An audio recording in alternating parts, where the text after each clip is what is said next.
এদিকে শুক্রবার সন্ধ্যায় প্রেস ব্রিফিংয়ে পুলিশ জানায় হত্যাকাণ্ডের সঙ্গে ছেলে সাদের কোনো সংশ্লিষ্টতা পাওয়া যায়নি।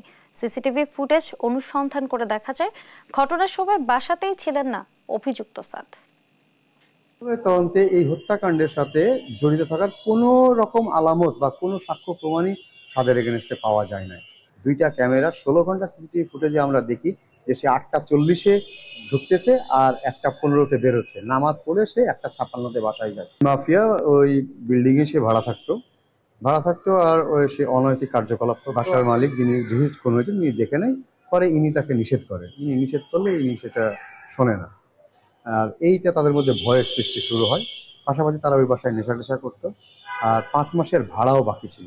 এগুলো নিয়ে তাদের মধ্যে একটা পূর্ব শত্রুতার জের তৈরি হয় আর এই জেরের ফলেই তাকে প্রাণটা হারাতে হয়।